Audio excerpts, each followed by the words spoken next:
Isang linggo bago magpasukan, mahigpit ang patakaran ng LTFRB.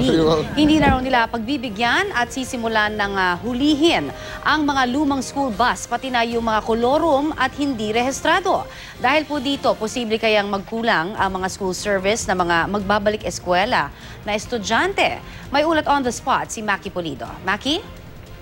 Connie, katulad nga ng nabanggit mo, sa ngayon wala raw balak ang LTFRB na pagbigyan ng hiling ng mga school bus operators na magbigay ng isa pang taong palugit para palitan ng mga school bus na 15 years old pataas.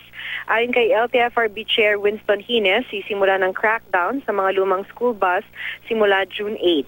200,000 pesos ang penalty ng mga mahuhuli.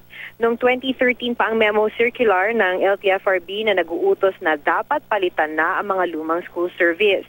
Wala pang maibigay na detalye ang LTFRB kung ilan ang mga school service na ma-phase out, pero 10,000 ang registered sa LTFRB o ibig sabihin ito yung may mga isa. Pero alam mo, Connie, sa isang forum noon, sinabi ng isang samahan ng mga service operators na meron silang 30,000 na mga miyembro. At ang ibig sabihin lang nito, ayon sa LTFRB, ibig sabihin lang yan, karamihan ay kolorum o mga walang prangkisa mula sa LTFRB. Isasabay ang crackdown sa kolorum na school service simula rin sa 8. Ang first offense pa lang ay impoundment na.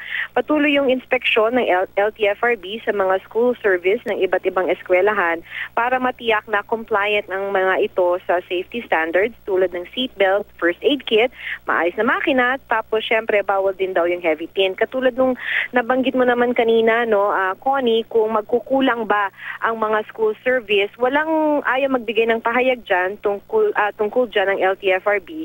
Pero yan nga yung banta ng asosasyon ng mga school operators na in fact daw kung itutuloy talaga ng LTFRB itong pag-phase out mga 15-year-old vehicle simula June.